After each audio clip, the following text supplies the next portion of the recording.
Hello everyone, welcome back to new video. तो दोस्तों, ये वीडियो एजुकेशन के पर्पज़ के लिए रहने वाली है। तो अगर आपको जानकारियाँ पसंद आती हैं तो चैनल को सब्सक्राइब भी जरूर कर लीजिए। तो 2024 तो जा चुका है और 2025 में अब यहाँ पर काफ़ी कुछ बदलाव आप लोगों को देखने को मिलेंगे। तो कौन कौन से बदलाव और कहाँ बदलाव आप लोगों को देखने को मिलेंगे 2025 में भारत में, तो आपको बता दूँ, अगर आप लोग फीचर फ़ोन का इस्तेमाल करते हो तो UPI के ज़रिए आप लोग अब 10,000 रुपये तक का ऑनलाइन पेमेंट कर सकते हो। पहले जो यहाँ पर फीचर फ़ोन के ज़रिए UPI से अगर आप लोग ट्रांजैक्शन करते थे तो पहले 5,000 रुपये तक आप लोग ट्रांजैक्शन कर पाते थे फीचर फ़ोन से।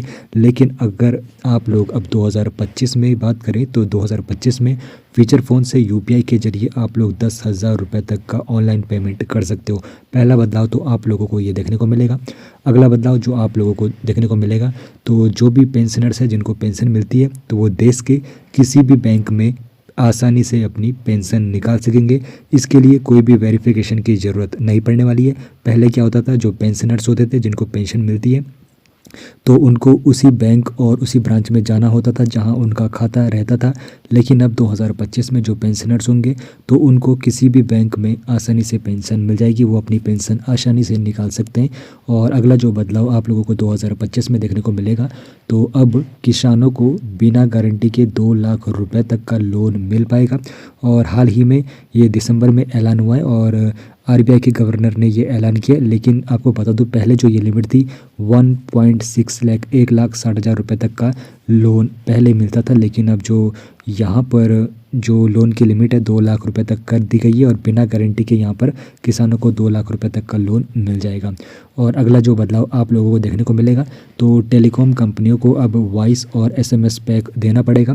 तो जो लोग सिर्फ यहाँ पर वॉइस और SMS का इस्तेमाल करते हैं तो उनके लिए ये पैक देना पड़ेगा टेलीकॉम कंपनियों का, जिसमें जियो, एयरटेल, वोडाफोन आइडिया सबको यहाँ पर एक अलग पैक देना पड़ेगा। तो जो लोग डेटा का इस्तेमाल नहीं करते हैं तो उनके लिए ये जो पैक है वो काफ़ी किफ़ायती रहने वाला है, क्योंकि यहाँ पर जो अमाउंट है वो काफ़ी ज़्यादा कम रहेगा।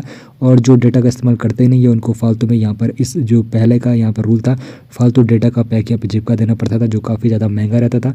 जिसकी वजह से अब ऐलान किया है सरकार ने कि टेलीकॉम कंपनियों को अब वॉइस और SMS पैक भी देना पड़ेगा, जो काफ़ी ज़्यादा सस्ता होगा। तो जो लोग 2 सिम का इस्तेमाल करते होंगे तो उनका अब यहाँ पे खर्चा बचने वाला है। और अगला जो बदलाव आप लोगों को 2025 में देखने को मिलेगा, Maruti, Hyundai, Tata, MG Hector, किया की जो गाड़ियाँ होंगी वो महंगी होने वाली है 2025 में।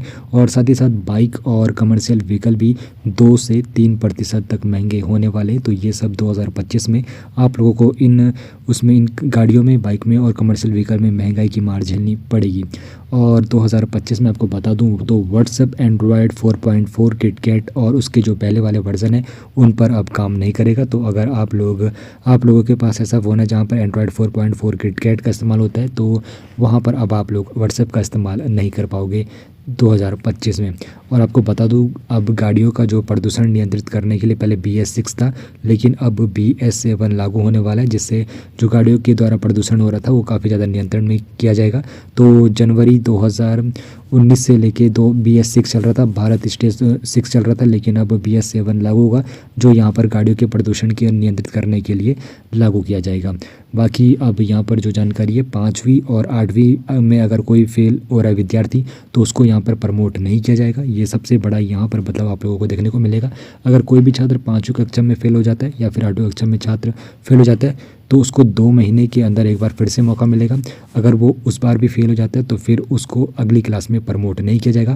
पहले होता था अगर आप लोग 10वीं में फेल होते हो तो फिर आप लोगों को उसी कक्षा में रहना होता था। लेकिन अब 5वीं में अगर आप फेल होते हो 2 महीने बाद वाला जो एग्ज़ाम आप दोबारा दोगे तो उसमें भी फेल होगे तो आप लोगों को फिर यहाँ पे प्रमोट नहीं किया जाएगा। और 8वीं कक्षा में भी ऐसा ही होने वाला है। तो यहाँ पर ये बच्चों के लिए काफ़ी बड़ा बदलाव देखने को मिलेगा 2025 में। और कोचिंग सेंटर 16 साल से कम उम्र के बच्चों को अब कोचिंग सेंटर में एडमिशन नहीं दे पाएंगे। और साथ ही साथ अगर कोचिंग सेंटर ने भ्रामक विज्ञापन दिए तो फिर उन पर भी यहाँ पे भारी जुर्माना लगाया जाएगा। तो ये सारे बदलाव आप लोगों को 2025 में देखने को मिलेंगे। बाकी इन्फॉर्मेशन अच्छी लगी तो इन्फॉर्मेशन के लिए सब्सक्राइब एंड वीडियो को शेयर जरूर कर लीजिए।